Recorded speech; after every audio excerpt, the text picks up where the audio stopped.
탄핵 받은 이 박근혜 대통령, 그 다음에 지금 현재 구속되어 있는 이명박 대통령에 대한 석방, 사면, 여기에 절반 이상이 찬성을 하고 있다 이겁니다. 그래서 이것은 정부 여당에 주는 상당한 압박 메시지가 될 것이다. 왜냐하면 중도와 무당층에서 반 이상이 찬성하고 있는데 이것을 해결하지 않을 경우에는 중도층의 이반이 예상된다, 이렇게 결론이 낼 수 있잖아요. 그렇기 때문에 중도층과 무당층에서의 사면 찬성은 상당히 정치적인 함의가 크다, 이렇게 얘기할 수 있습니다. 다음에는요, 이 남인순, 여러분들 이해할 수 없는 여자죠. 윤양이도 이해할 수 없는 여자예요. 이런 사람들을 무슨 의원이라고 세비준다는 것이 이해가 안 갑니다. 그래서 이 남인순 의원과 그 윤미향 의원 정말 추잡한 말장난하고 있다, 이런 비판을 국민의힘 여의원들이 일제히 내놓고 성명을 발표했습니다. 그래서 즉각 사퇴하라, 이렇게 얘기하고 있는데요. 여러분들 윤미향 설명 안 해도 되잖아요. 일본군 위안부 할머니를 팔아가지고 배치까지 다룬 사람이고, 남인순이는 그야말로 이 박원순 시장의 성추행 피도 사건을 갖다가 자기가 데리고 있던 보좌관에 있던 이 젠더 특보한테 알려줘갖고 박원순 시장이 결국 극단적 선택을 하도록 하는, 그래서 이 책임 문제일 뿐만 아니라 지금 부산시장과 같이 그 원인과 이 원인을 잘 알아야만이 제대로 법의 심판을 받을 수 있지 않습니까? 그런데 목숨을 끊어가지고 법의 심판, 잘못된 점, 이렇게 지금 재보궐선거를 앞두고 그런 점이 다 감춰지게 한 장본인이 남인순이에요. 그래서 남인순 같은 경우에는 지금 성추행의 피해자, 즉 김재련 변호사는 뭐라고 비판하고 있느냐, 남 의원의 해명은 음주운전을 했지만 음주는 아니다, 담배는 피웠지만 담배 연기는 1도 마시지 않았다, 이런 뜻이다 라고 꼬우고 있는데요. 이 얘기는 뭐냐면 젠더 특보한테 뭐 이상한 얘기가 돌아다니는데 이게 무슨 얘기냐, 알고 있느냐, 요렇게만 물어봤을 뿐이지 피해 사실이 이 피해 사실이 돌고 있다라는 얘기만 했으지 기소된다, 피소된다, 이 얘기까지는 안 했다고 딱 잡아떼고 있잖아요. 이런 철면피 이 거짓말쟁이를 참 우리가 국회의원으로 두고 있다는 것도 굉장히 불행하다. 그래서 남인순이 사퇴 압박 여론을 최대한으로 끌어올려야 되겠다, 이런 생각이 듭니다. 자, 그리고 말이죠, 또 이제 김진욱 이 공수처장 후보자죠. 이 김진욱 후보자 재산이 많지 않은 것은 많지 않은 거지만은 그래도 의혹은 여전히 지금 남아있다. 핵심적인 의혹의 이슈는 제가도 이미 말씀드렸지만은 이 주식을 가지고 있는 거예요. 근데 이 주식이 요즘 뜨는 테마주입니다. 코로나 진단 키트를 만드는 회사의 주식을 가지고 있어요. 근데 이 주식에 의혹이 좀 많이 있다. 그래서 이 의혹을 철저히 캐겠다는 것이 야당의 입장입니다. 문제는 뭐냐면 지금 한 1억 원 조금 못 되는 이 코로나 관련 회사의 주식을 가지고 있는데, 이 주식을 취득한 경위가 정상적으로 이 주식 거래를 통해서 가지고 있는 것이 아니라 유상증자를 통한 제3자 배정 대상자로 선정이 돼서 이 주식을 취득한 것으로 되어 있어요. 그런데 이렇게 제3자 유상증자를 통해서 제3자 배정 대상자로 받을 때 같이 받은 사람이 바로 이 회사의 말하자면 대표이사, 이 김성우 대표이사도 함께 받은 것으로 그렇게 지금 알려지고 있어요. 그러다 보니까 이게 뭔가 수상하다 이거죠. 왜냐하면 이 김진욱 공수처장 후보자하고 그 다음에 이 대표이사하고는 하버드대 학연으로 딱 얽혀져 있습니다. 그래서 이 학연이 이 주식을 사는데 어떤 영향을 줬는지가 궁금해요. 그래서 국민의 측에서 분석한 내용을 보면 나노 본래, 이 본래의 지금 이 현재 주식을 발행한 주식회사는 미코바이오메드인데요. 미코바이오메드가 사실은 나노바이오시스에 의하고 같이 합병이 됐어요. 그래서 최초 이 회사가 나노바이오시스 회사입니다. 그래서 나노바이오시스 회사가 지금 현재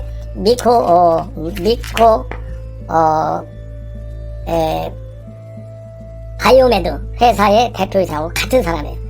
그래서 이 나노바이오시스가 금융위원회하고 한국거래소에 제출한 기업보고서를 국민의힘 측에서 분석을 했어요.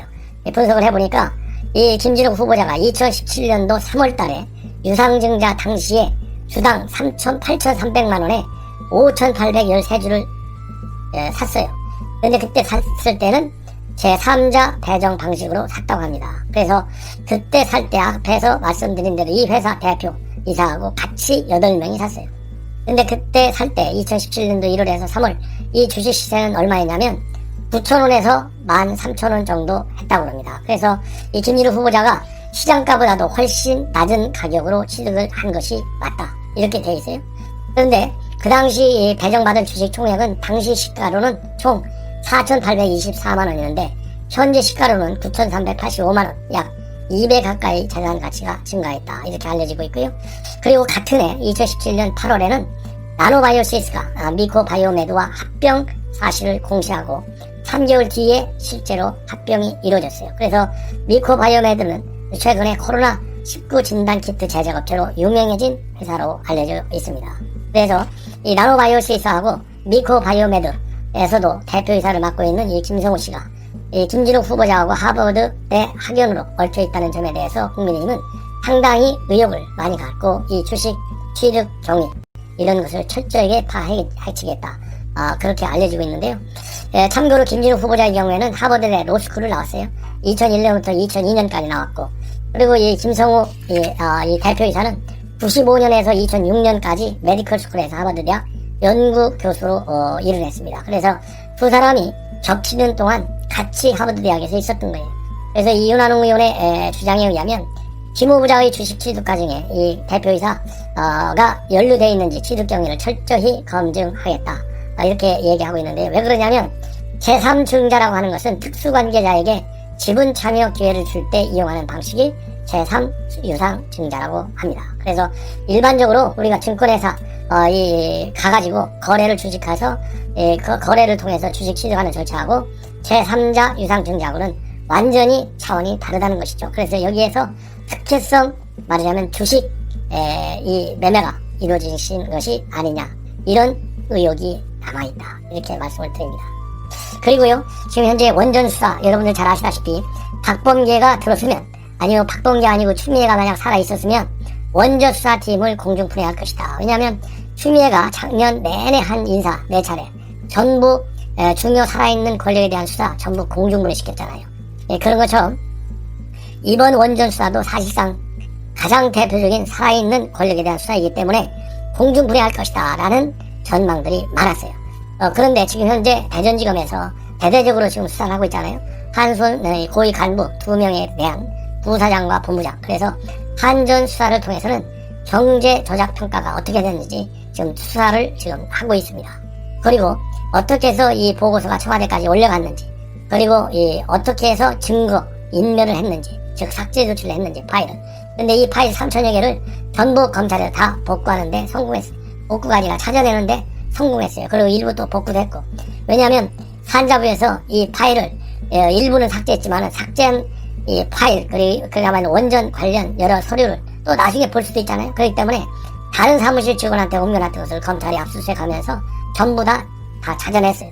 그래서 고스란히 3천여 파일이 다 살아있다, 이렇게 이해하시면 됩니다. 그러다 보니까 이제 지금 남은 것은 바로 이제 울선, 백운규, 그 다음에 최이봉, 그 다음에 정재훈, 이 3명에 대한 수사만 남아있는데요. 지금까지 검찰이 한수원 간부, 그 다음에 산업자원부 간부 수사를 통해서 이 사람들이 빼도 박도 못할 정도로 청와대 실세와 과연 어느 정도로 이 사건이 개입되어 있느냐, 이 월성 폐쇄하는 과정에 있어서 이런 거에 관해서도 충분히 이 검찰이 실체에 접근하고 있다. 그래서 지금 현재 정권 말 최대한의 핵폭탄이 될 것이라고 하는 전망이 언론에서 제기되고 있습니다. 그래서 더군다나 물론 당연히 말이죠. 이 계속 수사를 하고 있는데 울선에서까지도 계속 함구하거나 또 거짓 진술하거나 그러면 대책이 없을 수 있잖아요. 물적 증거가 없으면.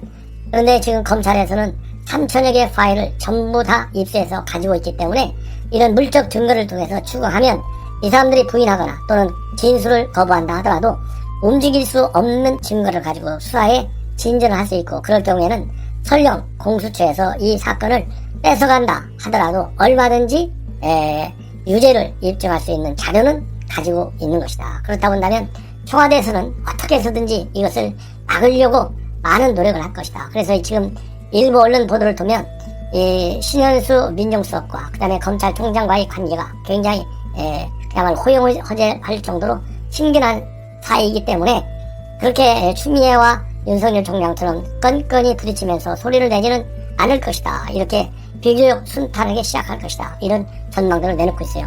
하지만 이 월성원전과 같은 살아있는 권력수사, 특히 대통령과 직접 연계됐다고 하는 연계된 그런 의혹이 있잖아요. 왜냐하면 대통령이 그 월성 원전 언제 폐쇄하는 거야? 이렇게 물어보는 바람에 이 백운규가 총대를 메고 그냥 이사회에서 딱 조기 폐쇄 결정이 되면 그대로 그 동시에 완전히 폐쇄해버려라 이렇게 지시까지 했잖아요.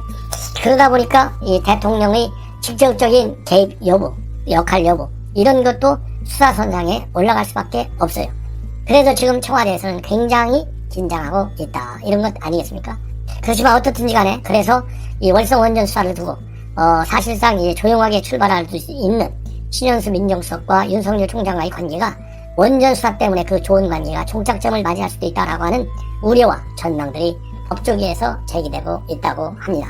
그래서 지금 현재 검찰에서 움직일 수 없는 확실한 그런 물적 증거를 가지고 있다면 이것은 핵폭탄이 될 가능성이 많다. 그렇지만은 그런 결정적 스모킹건을 갖고 있지 않을 경우에는 조그만 폭죽에 그칠 수도 있는 것 아니냐 이런 지금 양면적 평가가 나오고 있습니다. 자, 이제 박범계 얘기를 좀 해야 되겠는데요. 이 박범계 이미 제가 말씀드린 대로 자서전을 통해서 과거에 굉장히 비행소년이었었고 중고등학교 때만 하더라도 상당히 그렇게 두각을 나타내는 사람은 아니었는데 어느 날 갑자기 연세대 법대로 이제 진학을 하게 되고 그리고 사법시험을 합격해서 판사가 되면서 운명이 달라졌다 이렇게 얘기를 했지 않습니까? 그래서 오늘 또 이제 출근길에 기자들이 물어봤어요. 정민희 사건에 대해서 어떻게 생각하느냐? 그러니까 안타깝다. 물론 뭐 당연히 안타깝다고 하겠죠. 그런데 그러면서 본인이 장관이 된다면 아동인권 보호를 위한 특별기구를 만들겠다. 그리고 대한민국 사회의 어린이들이 인권이 보장될 수 있도록 특단의 대책을 만들겠다. 이렇게 입장을 밝혔어요. 그런데 여러분들께 저도 여러 번 방송해드린 대로 오시댕 폭행 사건과 관련해서 2016년도에 있었던 얘기입니다. 기자들이 물어보니까 그것은 천천히 얘기하겠다. 이러면서 대답을 일체 하지 않고 있다고 합니다. 이것만 보더라도 뭔가 본인이 잘못한 게 많기 때문에 이 박범계가 얘기하지 않는다. 저는 그렇게 생각해요. 왜냐하면 본인이 잘못한 게 하나도 없으면 박범계가 입을 안 열 사람이 아니잖아요. 얘기를 할 사람인데 아무 말도 않고 나중에 얘기하겠다. 이 얘기는 아직 그 상황 어떻게 해야 이 여론의 이 질타를 취사시킬 수 있느냐 그 결론이 아직 안 난 것 같아요. 그래서 그렇게 얘기하고 있다. 그렇게 생각하고요. 그 다음에 매우 중요한 뉴스입니다. 바로 뭐냐면 여러분들 추미애 다 사표 낸 걸로 아셨잖아요. 저도 사표를 낸 걸로 알고 있었어요. 왜냐면 언론에서 사표 제출했다고 돼 있으니까. 그런데 지금 중앙일보 보도를 보면 굉장히 놀랄만한 현실이 나타나고 있다. 사표가 지금 실종됐습니다.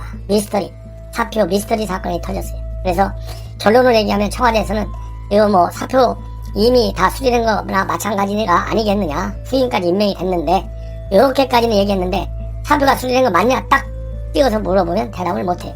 이걸 보면 박범계가 낙마할 경우에 대비해서 추미애 사표 카드는 지금 접어두고 있는 것이 아니냐 이런 합리적 추론을 하지 않을 수 없는 상황이 되고 있습니다. 왜냐하면 20일째 지금 현재 공식 사표 수리 여부를 청와대가 밝히고 있지 않아요. 그러다 보니까 여권에서는 청와대 발표와 달리 실제로는 추 장관이 사직서를 대지 않았고 박범계 장관이 후보 낙마할 경우 대비해 복귀를 노리고 있다. 이런 추측들이 지금 나오고 있다고 합니다. 그리고 이 문제는 그러면 16일날 청와대 결재를 들어가서 그날 사의를 표명했다. 그렇게 당시 청와대에서 발표했어요. 정만호 소통수석이 그 당시에 뭐라고 발표했냐면 문 대통령이 추 장관의 사의 표명과 거취 표명을 높이 평가해 숙고하고 수용 여부를 판단하겠다. 이렇게 되어 있거든요. 그러면서 추 장관이 먼저 사의를 표명한 것으로 그렇게 발표를 해버렸어요. 그리고 사의 표명 배경에 관해서 청와대 고위 관계자는 추 장관이 개혁을 완수했고 소임을 다했다고 판단한 것으로 사료된다. 요렇게까지 얘기를 했어요. 그러니까 기정사실화 시켰고 이 사표 문제는 추미애 장관이 먼저 사표 의사를 보인 것으로 그렇게 되어 있는데요. 지금 중앙일보 이 취재 결과에 의하면 먼저 이 면담을 마치고 나가는 추미애 장관한테 문 대통령이 지시했다고 합니다. 주간에 들렸다 가라. 그래서 직접 사의를 발표하라. 이렇게 압박까지 했다는 얘기가 지금 나오고 있어요. 그런데 추 장관은 면담한 직후에 춘추관에 들르지 않고 바로 그대로 청와대를 빠져나갔다고 합니다. 그렇기 때문에 본인의 자발적으로 사의 표명, 사표 제출은 없었다는 뜻으로 밖에는 볼 수 없어요. 그래서 저도 일찍이 이건 경질성 사표를 떠나 경질성도 경질성이지만은 반발성에 더 가까울 것이다. 제가 그렇게 말씀을 드렸는데요. 당시 많은 이 언론 매체나 유튜브 방송에서는 경질성이다, 경질됐다 이렇게 했거든요. 근데 저는 경질하고 보지 않고 그 당시에도 반발의 사의표입니다. 야, 대통령이 말이지 자꾸 하라니까 내가 사표 낸다, 이게 아니라 그렇게 내가 못마땅하고 내가 먼저 나가줘야 좋겠다 이거죠. 알았어요, 내가 그러면 그냥 빨리 떠나버릴게요. 알아서 하세요. 화가 나가지고 사표 딱 던지는 거, 이 수준의 사의표명. 그래서 저는 반발성이라고 그 당시 제가 해석을 했던 거예요. 그러면 왜 제가 반발성이라고 했느냐, 그 당시에 그때 사의표명을 하러 가기 불과 4시간 전까지 권력기관 개혁 3법 관계부처 회의가 열렸어요. 그래서 관계부처 회의 결과 기자들 브리핑이 있었습니다. 그 기자 브리핑에서 뭐라고 얘기했느냐, 검찰 개혁을 완수하겠다 이렇게 얘기했어요. 검찰 개혁. 그러면서 검찰 사무의 최고 감독자인 법무장관으로서 오랫동안 해결 못한 검찰 개혁의 소명을 완수하고, 검찰 개혁의 소명이라 했어요.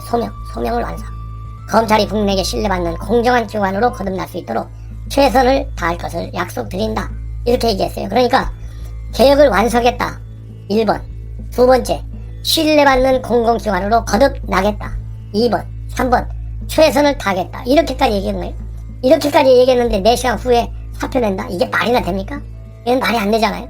그렇기 때문에 저는 반발성으로 냈다 이렇게 지금 보고 있는데, 제 그 당시 해석과 분석이 맞아떨어지는 그런 보도가 바로 오늘 중앙일보 보도입니다. 그래서 지금 법조계에서는 추 장관이 사실상 경질당했다고 봐도 무방하다는 얘기가 그래서 돌기 시작했고, 그리고 이 청와대는 추 장관이 사의를 표명했다고 했지만 원래 추 장관이 직접 청와대 기자실에 들러서 사의를 밝히기로 돼 있었는데 거부했다는 얘기까지 지금 법조계에서 다 돌고 있다. 그러면 왜 지금 이 상황에서 이게 문제가 되고 있느냐? 청와대에 지금 일이 벌어졌어요. 무슨 일이냐? 청와대 청원 추미애를 재신임하라. 청원이 무려 41만 명입니다. 이 41만 명은 어마어마한 거 아니에요? 그러면 이게 누굽니까? 문바 대깨문이에요. 이 사람들이 문재인 대통령을 딱 받쳐주고 있는 콘크리트 기술이에요. 이 사람들이 떠나면 문재인 대통령은 의지할 데가 없어져요. 그렇기 때문에 이 청와대 청원 오른 거를 무시할 수가 없는 또 다른 압박을 청와대가 받고 있어요. 그런데 지금 문제가, 딜레마가 뭐냐?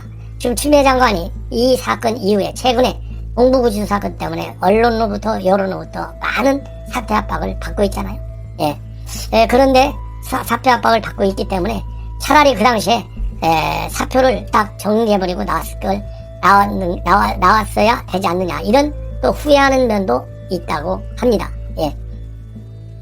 그리고 또 하나 이제 문제가 뭐냐면, 또 이용구 차관이 지금 엄청 시달리고 있잖아요. 이 택시기사 폭행 문제를 가지고. 이러다 보니까 지금 굉장히 추미애는 추미애대로, 청와대는 청와대대로 상당히 어려움에 처해 있는 것은 맞다. 그래서 이럴 것 같으면 차라리 추미애가 일찌감치 사의 표명하는 것이 더 낫지 않았을까 하고 후회하고 있을지도 모른다, 이런 추정들도 하고 있다고 그래요. 그런데 어쨌든 간에 지금 현재 청와대 내 돌아가는 분위기를 보면 추미애 장관의 사표 실종 미스를 두고 청와대에서도 언제든지 12일, 16일 이전으로 돌아갈 준비를 하는 것이 아니냐는 해석이 나오고 있다고 그래요. 그래서 만약에 추미애 장관의 후임으로 임명된, 지금 내정된 박범기와 청문회 석상에서 뭔가 문제가 많이 나가지고 양말 경우에 대비해서 추 장관 유임 카드를 완전히 버리진 않을 것이다, 이런 것이 지금 법조계에 퍼져 있는 일반적 해석이다, 이런 말씀을 드립니다. 이거 참 큰일 난 아니겠어요? 만약에 박범계가 장관이 안 된다면 추미애를 다시 꺼내드는 것이 아니라